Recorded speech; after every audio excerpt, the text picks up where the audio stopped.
নমস্কার বন্ধুরা, বন্দনা ক্রিয়েশন চ্যানেলে আপনাদের সবাইকে স্বাগত।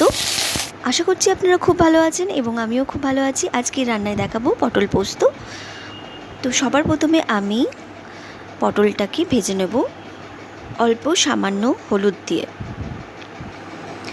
পটলটা ভাজা ভাজা হয়ে গেলে নামিয়ে নেব। এরপর আমি শিলে বেটে নেব পোস্ত। আমি প্রায় অনেকটাই পোস্ত নিয়েছি।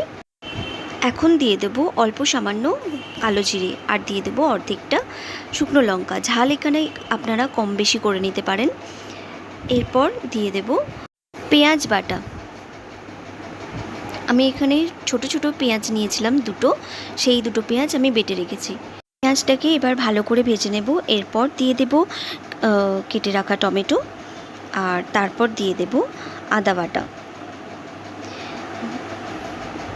এরপর দুটোকে ভালো করে কষিয়ে নিতে হবে পেঁয়াজের সাথে। এরপর দিয়ে দেব 1 চামচ মতো লবণ, যেহেতু টমেটো দিয়েছি লবণ দিলেই টমেটোটা তাড়াতাড়ি গলে যাবে।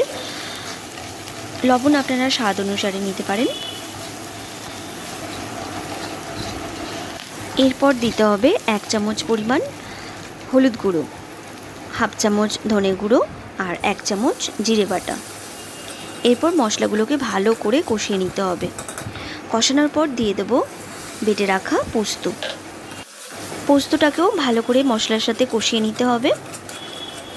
মশলা থেকে যতক্ষণ না তেল ছাড়ে ততক্ষণ কষাতে হবে, এইভাবেই নাড়াচাড়া করতে হবে। এরপর পটলগুলো দিয়ে নাড়াচাড়া দিয়ে তারপরে দিয়ে দেব জল। খুব সামান্য পরিমাণ জল দিয়েছি, যতটা আর কি দেওয়ার। পটলটা ভাজাও করে নিয়েছিলাম, ওতে হাফ সিদ্ধ হয়ে গেছে। এরপর অল্প সামান্য জল দিয়েছি আর বাকি পটলটা সিদ্ধ হয়ে যাবে।